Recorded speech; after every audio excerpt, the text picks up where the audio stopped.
Milyong taga Metro Manila ang nakatira sa residential buildings katulad ng mga condominium batay sa datos ng Philippine Statistics Office.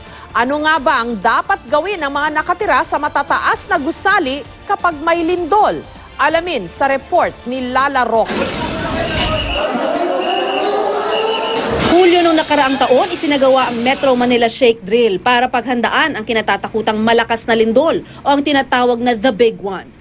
Kasabay nito, ipinaalala ng MMDA ang 4 na quadrant sa Metro Manila at kung saan pwedeng lumikas ang mga residente. Ang mga nasa Western Quadrant na kinabibilangan ng Navotas, Malabon at Maynila gagamitin ng Intramuros Golf Course bilang evacuation area.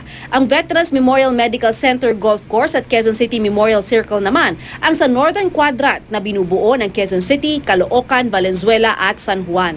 Ang mga nasa Eastern Quadrant naman na kinabibilangan ng Marikina at Pasig sa LRT2 Santolan Depot ang evacuation center, habang ang Southern Quadrant o ang Pasay, Makati, Parañaque, Las Piñas, Muntinlupa, Pateros at Taguig gagamitin ang Villamor Golf Course.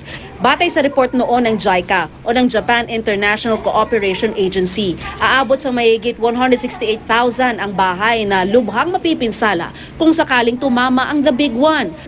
8 hanggang 10% naman ng mga public purpose building tulad ng mga ospital at eskwelahan ang inaasahang magkakaroon ng matinding pagkasira. Pero ang pinakanangangamba marahil ay ang mga nakatira sa mga condominium na nasa matataas na gusali. Batay sa datos ng Philippine Statistics Office, noong 2015, halos 5 milyon ang nakatira sa mga multi-unit residential buildings tulad ng condo sa Metro Manila. Ayon kay Philippine Red Cross Deputy Secretary Susan Pineda Mercado, ang dapat unang gawin tuwing may pagyanig, duck, cover and hold, sa loob man o labas ng gusali. Umiwas sa mga bagay na posibleng mabasag o bumagsak.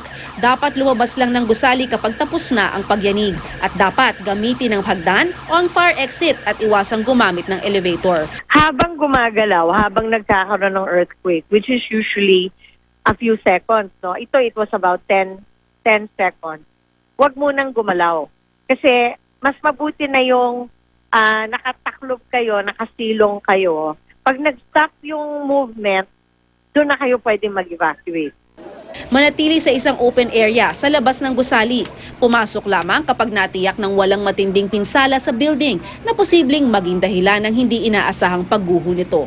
Ayon kay Dr. Francis Aldrin Uy ng Mapua University, may disenyo namang sinusunod ang mga developers ng high-rise buildings alinsunod sa structural code ng bansa.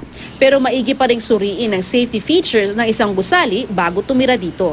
Dapat to yung safety i-demand ho natin mismo bilang, let's say, if you are a resident in a building, you ask your property manager ano yung mga safety features, no, ng ating mga building. Dapat ding sinusuri ng mga engineer ang mga gusali kada 15 taon. Yung earthquake recording instrument, isa to sa requirement, no, sa ating ng ating building official. Kailangan po natin ngayon ay to move forward in what you call performance-based design. At itong performance-based design, ito na po yung ginagamit sa ibang bansa. Lala Roque, GMA News.